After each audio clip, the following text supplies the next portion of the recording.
"The oil's been used all week," the waitress said lightly as if it were nothing. Harlan froze. The words hung in the air, cutting through the noise of clinking dishes and humming fryers. He looked down at the plate in front of him, chicken fried steak, golden at first glance, but the smell was wrong. Heavy. Burnt. His eyes shifted toward the kitchen. The fryer spat and hissed like it was alive. Thick smoke rising from oil, dark as night. A cook stirred the pot without looking up, his face shiny with sweat. The waitress smiled, unaware. "It's our busiest week, sir. We don't waste oil here." Harlan set his fork down slowly. The chatter around him blurred, fading under the weight of that single truth. He had built this restaurant chain on quality and care, yet here he was tasting the rot of his own system. That one sentence had just cracked the empire. David Tran was 45, founder of the Golden Plate chain, a man who believed rules built empires. For 20 years he had measured success in spotless kitchens, punctual reports, and perfect margins. His picture hung in every branch beside the words, "Quality never slips." But lately, numbers had shifted. Complaints rose quietly online, and something inside him wanted proof that people, not policy, were the problem. When the producers of Undercover Boss called, he saw an opportunity. He would go down to the floor, catch the cracks, and fix them. He looked at his reflection before the first day. The tailored suit was gone. A faded uniform replaced it. His new name tag read Dan. The weight of it felt strange light but dishonest. He practiced his smile in the mirror, the one that would make him invisible. In his mind, the plan was simple. Watch, record, correct. Perfection could be restored if everyone followed the book. The company wasn't broken, people were careless.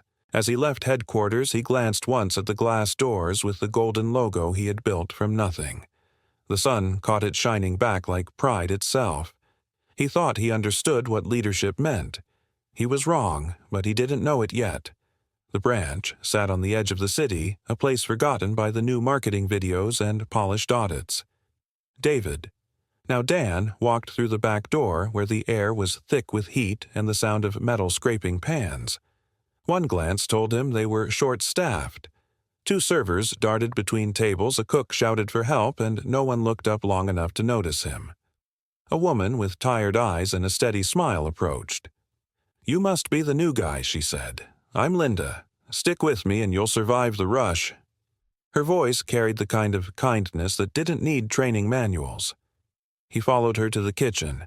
The fryer hissed constantly, a dull brown smoke rising with every basket dropped. The ceiling fan hung motionless. Someone muttered, "That oil's been in there for days." A few workers laughed it off, too busy to care. Linda wiped her hands on her apron, whispering, "It's like this every week. We just make do."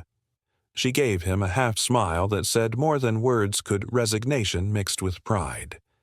Then the manager appeared. A crisp shirt, a clipboard, and a stare that froze the room. No chatting. Orders first, he snapped.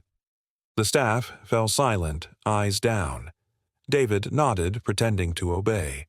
But inside, something shifted. The golden posters about teamwork and respect his words felt like lies here. The system was working exactly as he'd designed it, efficient, controlled, and entirely devoid of heart. By noon, the dining area turned into a blur of noise and motion. Orders stacked on the counter, tickets fluttering like nervous birds. Linda moved from table to table, her smile fixed but fading at the edges. Sweat gathered along her hairline. Her hands shook as she balanced 2 plates at once. The manager's voice cut through the noise. "Faster." "Linda, we've got customers waiting." His tone carried no anger, only habit-like efficiency had replaced empathy. She nodded quickly, murmuring apologies she didn't owe. At table 6, a man sniffed his plate, frowned, and waved her back. "This smells off," he said, "like burnt oil." The words hit the room like a dropped tray. Linda apologized, offered to replace the dish, but the man pushed it away, disgusted. David watched from the side, invisible in his plain uniform. His instincts told him to step in to explain, but the weight of the disguise held him down. This was his restaurant, His rules, his silence. The kitchen rattled again. Another order burned. Linda rubbed her wrist red from the heat of the tray and forced a smile for the next table. Her voice cracked, but she kept going. David's eyes lingered on her for a moment longer than he meant to. There was something painfully human in her persistence, something the spreadsheets at headquarters could never measure. The sound of the fryer grew louder, and for the first time he felt uneasy about what that sound really meant. The phone rang just after the lunch rush. The manager stepped aside to answer, his voice dropping low but sharp enough for everyone to hear. "Yes, sir. We'll meet the new target." He hung up, eyes hard. Corporate wants another 20% cut on oil expenses. Make it last longer. Linda froze mid-wipe. "But the fryer's already filthy," she said quietly. "We should have changed it days ago." The manager didn't look at her. "We follow orders, not opinions." He turned to the cook. "Top it off with what's left in the barrel." A few employees exchanged glances. One whispered near David, "If we miss the target, the whole store loses its bonus." The words carried fear, not loyalty. David walked past the office door and saw the monthly KPI chart pinned to the wall, columns of numbers in red, each one linked to someone's paycheck. Under cost control, the manager's name sat circled in bold. No one complained. The air grew heavy, the kind of silence that hides exhaustion. Linda pressed her lips together and went back to work. The fryer groaned, spitting smoke as if it had something to say but knew no one would listen. David stood still, staring at the board, the neat lines and perfect margins he'd once been proud of. In his head, the thought came quietly. If survival means cutting corners, I need to see how far they'll go just to stay alive. The woman at table 4 had finished half her meal when she pressed her hand to her stomach. Her face tightened. She whispered something to her husband, then called for the waitress. Linda came over at once, concern written across her tired features. "Ma'am, are you okay?" she asked softly. The woman shook her head. "It tasted strange, like it's been cooked in old grease." "I don't feel right." Before Linda could answer, the manager was already there, his smile fixed and sharp. "I'm so sorry to hear that," he said smoothly. "It must have been the meat from our supplier. We've had a few issues." He waved a hand toward the kitchen. "We'll replace it immediately." Linda began. "Actually, the oil." But he cut her off. "Linda, handle another table. I'll take care of this." His tone was final. The woman didn't want another plate. She stood slowly shaking her head, and her husband left some cash on the table without looking back. They walked out in silence. Linda's shoulders fell. She whispered an apology into the empty space they left behind, then cleared the dishes as if the act could erase what had just happened. From across the counter, David watched every second. The words, the interruption, the rehearsed excuses. It was all too smooth, too practiced. He'd trained managers to protect the brand, but not like this. Not with lies. The manager typed something into the tablet. "Customer issue resolved," the screen read. He didn't glance up. The fryer popped again, oil splattering onto the wall. The smell had thickened a sour edge beneath the golden crusts. Linda came back from the sink, wiping her hands, eyes red. She was right, she murmured to no one in particular. That oil should have been changed days ago. David said nothing. His chest tightened, and for the first time he wondered if the system he'd built didn't just overlook mistakes, it encouraged them. The posters in his offices promised integrity in every bite. Now the words felt hollow, like a brand stamped on something already spoiled. He turned away before anyone could see the doubt on his face. But inside, a crack had started, small and quiet, spreading through everything he thought he knew about his company. The next afternoon, a family sat near the window. The father frowned after his first bite. "Something smells burnt," he said, sniffing the air. His wife nodded, pushing her plate slightly away. Linda hesitated, then spoke with quiet honesty. "I'm sorry, sir. The oil's been in use for several days.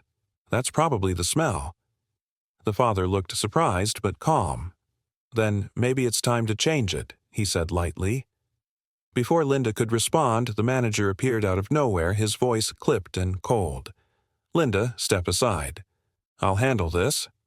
He turned to the table with a rehearsed smile. "Apologies, folks. The oil is fine. Our recipe uses a blend that gives it that deep color." The customers didn't argue. They simply nodded, paid, and left the food untouched. As soon as the door closed, the manager grabbed Linda's arm and pulled her toward the storage hallway. His tone dropped low, harsh enough for everyone nearby to hear. "Are you trying to ruin us? You want to lose your job over a story about oil?" Linda tried to speak, but her voice cracked. "I just told the truth. They deserve to know. Truth doesn't pay the bills," he hissed. "You say one more thing like that, and you're gone. Do you understand?" The kitchen fell silent. The fryers still hissed, but every conversation had died. Two cooks kept their heads down, pretending not to notice. A dishwasher turned the tap louder to drown the sound. David stood a few feet away, pretending to stack trays, his jaw tight. The anger wasn't loud. It was quiet and deep settling somewhere behind his ribs. He'd always preached about transparency, customer care, integrity. Now, those same words sounded cheap, printed on posters that no one believed. Linda pulled her arm free. Her eyes shone but didn't spill. "If we can't be honest, what's the point?" she whispered. The manager glared but didn't answer. He just walked away, clipboard in hand, as if nothing had happened. The others returned to work, moving slower than before. The air was heavy with the smell of oil and shame. Linda went back to the counter, wiping tables that didn't need wiping. Her hands trembled red from the heat. She blinked hard, the tears refusing to fall. David wanted to speak to tell her she was right, but Dan, the new hire, couldn't. He stayed silent, watching her bend over another plate, her face calm again like nothing had happened. The fryer crackled behind them, its surface dark and restless. Each sound felt like a warning, but no one dared to listen. And in that silence, David realized something: this wasn't a single act of cruelty. It was the culture he had built now, turning on the only honest person left. That evening, after the last table cleared, the manager sat in his office typing on the company tablet. Through the half-open door, David could see the screen reflected in the glass branch report. No violations found. Line after line listed perfect compliance, clean equipment, safe oil rotation, satisfied customers. It read like a commercial. The manager scrolled to the bottom and added a signature, David's own, digitized from the authorization file he'd approved years ago. One press of a button, and the truth vanished. When the email alert chimed, David's phone in his pocket buzzed too. He opened the message quietly while pretending to wipe a counter. The numbers were flawless, the comments glowing. There was even a note: excellent cost control achieved through optimized oil use. His stomach turned. Every field was fiction, every claim the opposite of what he'd seen. The report didn't hide mistakes, it rewrote reality. The system wasn't broken. It was designed to be unbreakable, protected by layers of fake success. The next morning, Linda's name disappeared from the day shift roster. Her schedule now showed nights only, solitary hours when there were fewer customers and no tips. She said nothing, only nodded when she saw the new posting. The punishment was quiet but sharp. Everyone understood why it happened. David found her in the back room, refilling napkin holders. "Night shifts?" he asked, keeping his voice low. She forced a small smile. "It's fine. At least no one yells then." Her hands kept moving, mechanical, efficient, careful not to stop. He looked back toward the office. The manager was laughing on another call, telling someone reports in. Everything's clean. In that moment, David saw the machinery for what it was: not a network of restaurants, but a factory of appearances. Managers lied to keep their bonuses. Regional heads signed off to keep their numbers up. And at the top, his digital signature approved every word. He opened the staff portal later that night and searched the chain-wide reports. Every branch looked identical. No issues, no exceptions, no truth. He leaned back, the glow of the screen lighting his face. This isn't one man's lie, he thought. It's the culture I created, polished, obedient, and blind. Downstairs, the fryer hummed again, the same thick smell rising through the vents. Linda would be starting her first night shift soon. The report said everything was fine, but David knew the truth.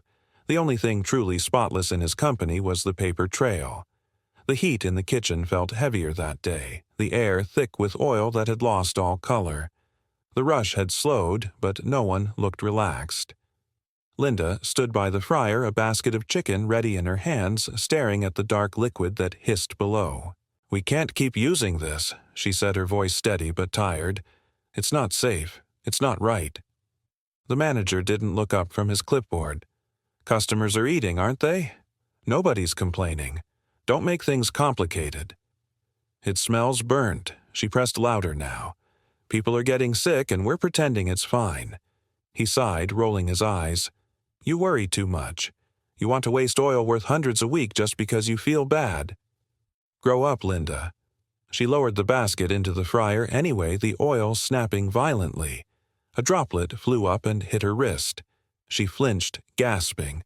The burn marked her skin red almost instantly. David stepped forward without thinking, grabbing a towel and wrapping her wrist. The anger that had been building for days finally showed in his face. "That's enough," he said under his breath. The manager turned annoyed. "You stay out of it, rookie. You've got no idea how things work here." David met his eyes but said nothing. His grip on the towel tightened.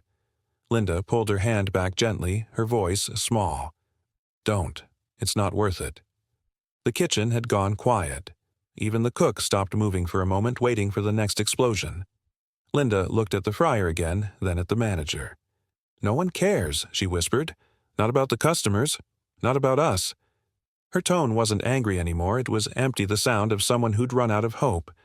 The manager turned away, muttering something about schedules and costs. The conversation was over for him. For everyone else, it lingered like smoke. David stayed by the fryer, watching the oil bubble and spit each pop like a small warning. The smell filled his lungs. It clung to his clothes. He could almost taste the bitterness. In that moment, he understood what had happened to his company. It wasn't greed or laziness, it was fatigue. People had stopped believing that anyone above them cared. He looked at Linda, still working one-handed, her wrist raw and trembling. There were no words left that could fix it. The only thing louder than the fryer was the silence that followed her whisper. "No one cares." The store closed late that night. The chairs were stacked, the lights dimmed, and the smell of oil still lingered like a stain that refused to fade. The manager stayed behind to do inventory, muttering numbers as he scribbled in a thick notebook. David lingered nearby, pretending to clean the counter. "Hey, new guy," the manager called out. "Give me a hand with the stock count." David walked over. On the desk lay open pages filled with columns of neat handwriting, dates, quantities, costs. He noticed one entry repeated across every week, oil replaced every 7 days. Next to it, an official-looking note, approved corporate efficiency policy. He pointed at the line. 7 days, isn't that long for fryer oil? His tone was casual, curious. The manager didn't look up. "Company rule," he said flatly. "It's all part of cost control. Head office signed off on it 2 years ago." David's eyes lingered on the note again. At the bottom was a digital signature, his own, printed and copied from the original directive. He felt a dull weight in his chest. The paper glowed faintly under the office light, the ink still clean, while the oil in the kitchen rotted black. The manager kept counting. "We don't change it early unless corporate approves extra stock. If we do, they flag us for waste. You want to keep your bonus, you follow the chart." He turned the page, unconcerned. David said nothing. He stared at the oil log, the numbers stretching in perfect rows, each one marking a week of decay disguised as efficiency. He could hear the fryer cooling in the background, a soft hiss like breathing. "Policy's a policy," the manager added. "People upstairs know what they're doing." David nodded slowly, though his mind had gone silent. The handwriting blurred in front of him, merging with the faint scent of grease that never left the air. He closed the notebook gently, his fingers pressing against the cover as if to stop the words from spreading any further. For years he had trusted paperwork, the reports, the signatures, the structure. But now, looking at his own name authorizing this slow rot, he understood. The problem wasn't just in the kitchen. It had started on paper with him. It started on a slow afternoon. A customer waiting for her takeout leaned against the counterphone in hand. The fryer beside her hissed louder than usual, spitting smoke that curled into the ceiling. She raised her phone and pressed record. The oil in the pan looked thick, almost black, the bubbles sluggish and gray. "Look at this," she said in the clip. "They're still cooking with this stuff." The video caught the cook dropping another batch of chicken in the grease splattering across his apron. Someone laughed nervously in the background. By the next morning, the video had spread across social media with the hashtag #ShiuWiku Views climbed by the minute. Comments poured in, shock, disgust, disbelief. Golden Plate. "I used to love that place. How could they let this happen?" The local news picked it up by noon. Screens in every branch replayed the same 30 seconds of footage, the bubbling black oil, the sound of sizzling like static. The chain's reputation, built over decades, started to unravel in hours. Inside the branch, the manager slammed his phone on the counter. Who filmed this? Who his voice cracked under pressure? Employees kept their heads down, pretending to scrub tables. Linda stood near the kitchen, pale and still. "She was just a customer," she said quietly. "We didn't even know she was filming." The manager turned on her. "Don't play innocent. You've been complaining about the oil for weeks. You probably told her." Linda shook her head, but his words landed hard. The others avoided her eyes. Someone whispered, "She's done." David stayed silent, his mind racing. Every headline, every trending post, it was all the proof he had wanted, but it felt like watching his own house burn down. "Corporate's calling in an hour," the manager muttered, pacing. "They'll want names. Someone's taking the fall." Linda whispered to no one. It was bound to happen. Outside, customers were filming the storefront, now posting clips of the sign with captions like, "Would you eat here?" The sound of phones buzzing filled the room. One notification after another, like a countdown ticking closer to something breaking. David watched Linda step back toward the fryer, the same oil still churning. "They'll blame me," she said quietly. He wanted to tell her she was wrong, that he'd fix it, but the truth stopped him. He didn't even know where to begin. The manager barked orders to shut down the kitchen, but it was too late. The video had already become more powerful than the truth, and as the fryer cooled for the first time in days, its surface turned still and dark, reflecting everything they'd all tried so hard not to see. The morning after the video broke the air at the restaurant was heavy. No one spoke louder than a whisper. The fryer sat cold, untouched.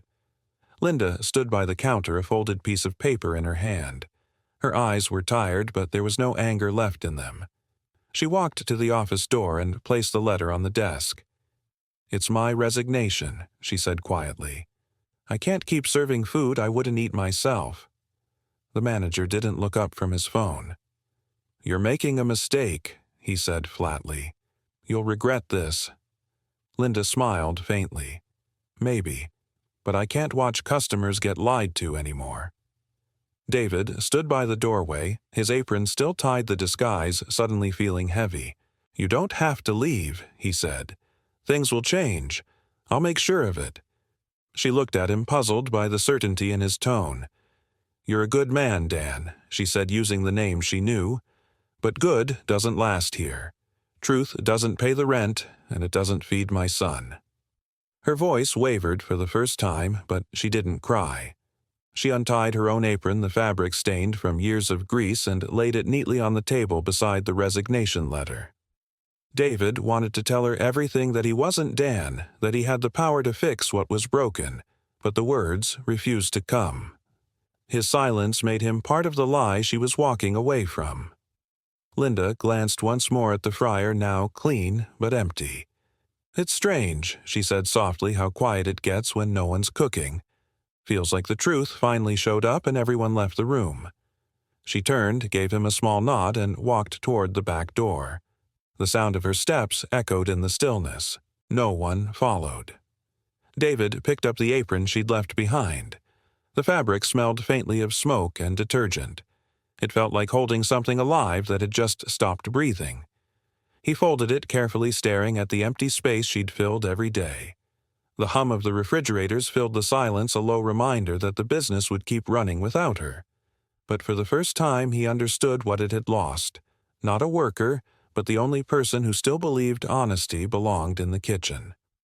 David sat alone in the small office long after closing. The air was still thick with the smell of old grease and paper. He opened the drawer of the filing cabinet and pulled out a stack of archived policy documents. Dust clung to the folders, each one stamped with his company's golden emblem, a symbol that once filled him with pride. He turned page after page until one caught his eye: Operational Efficiency Directive, 2408, 2019. The language was formal, sterile, built from numbers and savings. At the bottom was his signature, clear and confident. Reduce waste by extending oil usage cycles up to 7 days. His chest tightened. He whispered to the empty room, "I signed this." The realization hit with a slow, cold weight. All the corners cut, all the health risks ignored, every lie told to customers it had begun here with his name in ink. He leaned back, rubbing his eyes. "I made them lie," he said under his breath. "I turned decent people into rule followers who stopped asking questions." The words sounded foreign, but true. On the desk, his phone buzzed. A video notification, the leaked clip. He pressed play. Linda appeared on screen, trying to calm the customer standing before the smoking fryer. Her voice trembled, but didn't break. "It's the oil. It's been used too long." The honesty in her tone cut through the noise like a blade. David replayed the moment again and again. Each time it hurt more, not because of what she said, but because she was the only one brave enough to say it. And he had built a system that punished her for it. He closed the file slowly, his reflection faint in the glossy cover. The face staring back wasn't the proud founder anymore. It was the man responsible for everything he despised. The room felt smaller. The silence grew loud. He looked at the folder again, then at Linda's name on the employee list marked "Resigned," a line he'd let happen. "I won't let them silence anyone again," he said finally. The words came steady, quiet, but sure. He slid the document back into the drawer, locking it not to hide it, but to mark the end of it. For the first time in years, the weight of his own policies felt heavier than any failure on a balance sheet. And as the lights flickered above him, he understood that redemption would have to start where the damage began with him. The next morning, every employee was called into the dining area. The chairs had been pulled into a rough circle, the smell of cleaning detergent still hanging in the air. Faces were pale, tired, waiting for bad news. The manager stood in front of them with his arms crossed, holding a printed statement. "Corporate has reviewed the situation," he began. "They confirmed the video is fake. Edited. Competitor smear campaign." His voice was steady, but his eyes twitched with unease. "No one here did anything wrong, and if anyone asks, we say nothing." Murmurs filled the room. Some nodded automatically, others looked down. No one believed it, but no one dared to say so. At the back, David, still in uniform, watched quietly. He'd waited long enough. He stepped forward, the sound of his shoes cutting through the noise. Enough, he said, calm but firm. The manager turned, startled. "Dan, this isn't your place to speak." David kept walking until he stood at the front. His hands reached up, and with a single motion he removed the brown wig and the cap. A ripple passed through the room. Gasps broke the silence. Someone whispered, "It's him." David looked at each of them one by one, the cooks, the servers, the cashier, who wouldn't meet his eyes. "My name is David Tran," he said evenly, "and I am the one responsible for this place." The manager's face drained of color. "Sir, I didn't know. I know you didn't," David interrupted. "That's the problem." The room froze.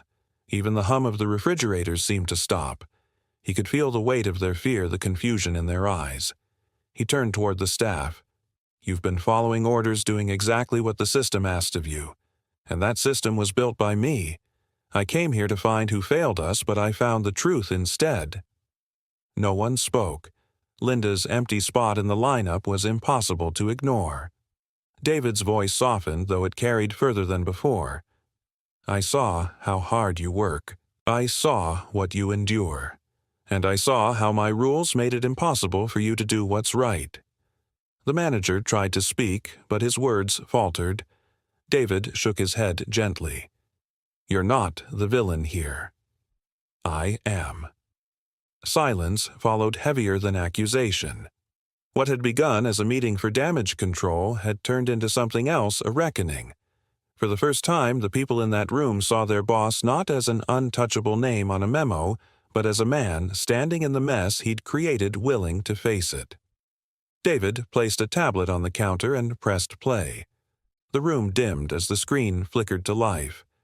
The first image showed the fryer thick oil, bubbling dark as tar. Then came the sound of a woman's voice complaining of stomach pain, followed by the footage of Linda being pulled aside and scolded. Every hiss, every harsh word echoed in the quiet room. No one moved.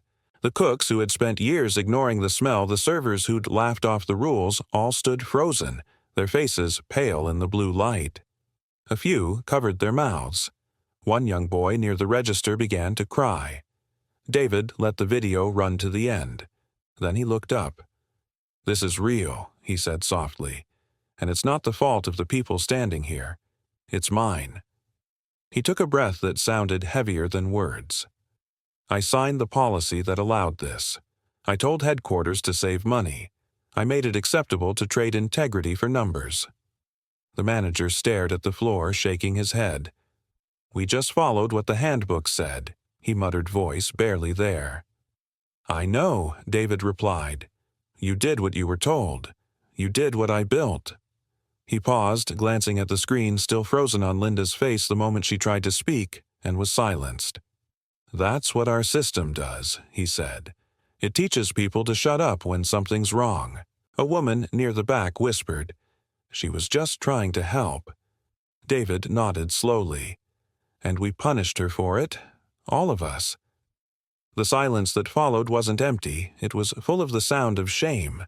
People shifted eyes, glistening, the kind of quiet that happens only when truth finally breaks through the noise. He stepped closer to the group, his voice steady but soft. "We can't go back to business as usual. Not after this. I won't ask you to forget it or pretend it didn't happen. But I am asking you to help me rebuild what we broke." No one clapped. No one spoke. They just watched him, a mix of disbelief and relief settling over the room. For the first time, the hierarchy had vanished. There was no boss, no employee, only people standing together in the same uncomfortable truth. David turned off the video and let the screen go dark. "This ends now," he said quietly. "Not just here. Everywhere." Linda arrived just before closing, unsure why she had been called back. She stood by the entrance, hands clasped, ready for another confrontation. The restaurant was quiet this time, the fryer off the smell of burnt oil finally gone. David stepped out from the back. No disguise, no uniform, just himself. "Thank you for coming," he said. She hesitated. "I don't understand. I thought I was finished here." "You were," he admitted, "and that was my fault. I made rules that punished people who cared. You were right from the beginning." Linda blinked, still cautious. "You don't have to say that." He shook his head. "I do, because if you don't forgive me, then I'm not the leader I thought I was." The words hung between them, quiet but solid. She looked at him. Really looked, and saw the exhaustion behind the polished face she used to see on company posters. "You're serious?" she asked. "Dead serious," he said. "I'm not here to ask you to come back for the company. I'm asking you to come back because we need someone who still believes in doing things right." Linda's lips trembled, her eyes filled. "I never stopped caring," she said softly. "I just stopped thinking it mattered." David smiled faintly. It matters now. She wiped at her cheek, embarrassed by the tears. Then I'll come back. But this time, we do it differently. He extended his hand. For a moment, she hesitated, then placed hers in his. The shake was firm, small grease scars against polished skin. It wasn't an agreement about work. It was an understanding about what had to change. Around them, the lights hummed gently. The kitchen looked cleaner, the air lighter. For the first time in months, Linda didn't smell burnt oil, only the faint scent of something new beginning. David exhaled relief, mixing with quiet resolve. The empire he had built on control would now have to be rebuilt on trust. And with that single handshake, the process had finally begun. A week later, David stood at the front of the same dining area that had once felt so heavy with silence. The chairs were full again, employees from every shift gathered for what they thought was another lecture. Instead, David held a single sheet of paper in his hand. This, he began, is the new policy. Effective immediately, fryer oil will be replaced every day, no exceptions. A low murmur spread through the room. Some looked confused, others skeptical. The manager lifted his head as if he wasn't sure he'd heard correctly. David continued, "The company will cover all added costs. No bonuses will be tied to cutting corners again. From this point forward, our measure of success isn't savings, it's safety." He paused to let the words sink in. "I once believed discipline built great businesses, but I forgot that discipline without decency becomes cruelty. We're fixing that now." He turned toward Linda, standing quietly near the back. "And I'm appointing a new role, quality supervisor. Someone who understands not just the rules, but the reason behind them." The employees followed his gaze. Linda's eyes widened. "Sir, I'm not qualified for that." David smiled. "You're more qualified than anyone here. You saw the truth before I did." Applause started slowly, then spread across the room. It wasn't loud or forced, it carried a kind of release, a sense of something long overdue. The manager stepped forward, his voice uncertain. "What about me?" "You'll attend a new training. David set a program on integrity and service. You're not being punished. You're being reminded what this place is supposed to stand for." The man nodded, a small crack of humility showing through the stiffness. David set the paper down on the counter. "These aren't just policies," he said. "They're promises to our customers, to each other. We replace the oil every day not because it's required, but because it's right." He looked around the room and saw something he hadn't seen in years, eyes meeting his without fear. The sound of clapping filled the air again, this time stronger, real. The same walls that had once echoed with silence now carried a different rhythm, a beginning. David folded his arms, exhaling softly. It wasn't redemption yet, but it was movement. The chain he'd built on efficiency was finally learning something better, how to be human again. The restaurant opened its doors again on a bright morning, sunlight spilling across new tiles that still smelled faintly of paint. A fresh banner stretched above the counter, simple white letters on a clean green background, clean from the heart. Inside, the space felt different.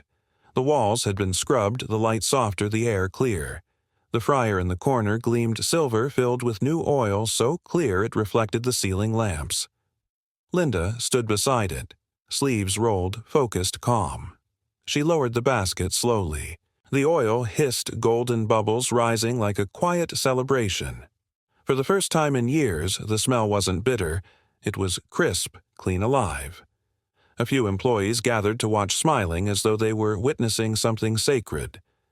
David stood near the doorway, hands in his pockets. He didn't speak, didn't need to. The sound of the fryer was enough, steady, pure, almost peaceful. When the first batch came out, Linda laid the pieces on a tray, their surface light and even. A young couple waiting at the counter took a plate. The man bit into it, paused, then nodded with surprise. "This tastes real," he said. His partner laughed softly, like how it used to. The comment traveled through the room like a small spark. Linda smiled just a little, then turned back to the fryer. She replaced the oil filter with practiced care. No one had to remind her it was already part of who she was. David watched her work the rhythm, steady and patient. Every movement seemed to erase a mistake that had come before. For a moment he thought of the first time he met her, the exhaustion, the burnt smell, the silence after her resignation. Now there was light where that silence had been. "Good work," he said quietly when she noticed him. She nodded, shy but proud. Outside, the new slogan caught the sunlight through the window. "Clean from the heart." The words weren't corporate anymore, they felt earned. A few more customers came in laughing, pointing at the menu. The hum of conversation began to fill the space again, not the frantic noise of survival, but the sound of something rebuilt. David took a slow breath and let it out. The restaurant no longer smelled like guilt. It smelled like food meant to be shared. He turned toward the counter where the golden chicken rested under warm light. It wasn't perfection, it was honesty. And that he realized was the flavor he'd been missing all along. Later that afternoon, the staff gathered near the counter for the reopening speech. Customers had begun to fill the seats, some familiar, some new, curious to see what had changed. The chatter softened as David stepped forward holding no notes, no script, just a few quiet thoughts. For a long time, he began, I believed, saving money meant we were winning. He paused, letting the words settle. But I was wrong. Every dollar we saved by cutting corners cost us something bigger, our integrity, our trust. He glanced toward the kitchen where the fryer hummed softly golden oil shimmering under the light. The truth is, you can rebuild a business, but once you lose people's trust, it takes something more than policy to earn it back. The employees stood close together, aprons, clean eyes lifted. Linda watched from the side, her hands folded, a small smile on her face. David continued, "Success isn't about how much we keep. It's about what we give back to our customers, to each other, to the standard that should have guided us all along." His tone wasn't grand, it was measured, sincere. Real success, he said, is keeping the trust of the people who believe in us. He looked at the crowd, at the cooks, the servers, the manager now standing quietly among them. "You kept this place alive when I forgot what it stood for. From now on, our goal isn't to save, it's to serve." The room stayed still for a moment. Then applause rose, steady and genuine. Customers clapped, a few standing. Some of the employees wiped their eyes. David turned toward Linda. She nodded, once the kind of nod that carried more than agreement, it carried forgiveness. He smiled back, humbled. He took a breath. "Every day from here on, when we pour that fresh oil, let it remind us of who we are, clean from the heart, honest to the core." The sound of the fryer bubbled behind him, soft but clear. The camera would have caught it perfectly, the surface of the oil glowing gold, alive again. The applause faded into a quiet hum of conversation. People began to eat, to laugh. The restaurant sounded human again. David stepped back, letting the noise take over. The speech was done, but the message would keep living in the small things, in the scent of fresh batter in the hands that worked carefully, in the quiet pride that returned to the room. He glanced one last time at the fryer, the golden reflection dancing in his eyes. It wasn't just clean oil, it was the soul of a place reclaimed. In the weeks that followed, the change spread quietly through every branch. The new rule, fresh oil every day, wasn't just a line in a handbook anymore. It became a ritual.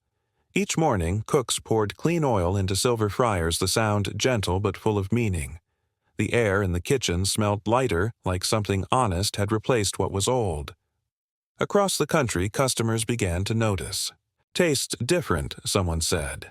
"Feels better," another added. Photos of golden chicken filled social media again, not as complaints but as quiet signs of trust returning.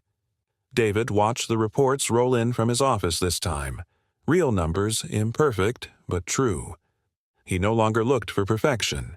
He looked for proof of care. He wrote one sentence at the bottom of every report before signing it: integrity before efficiency. One morning, he visited the original branch, the one where everything had fallen apart.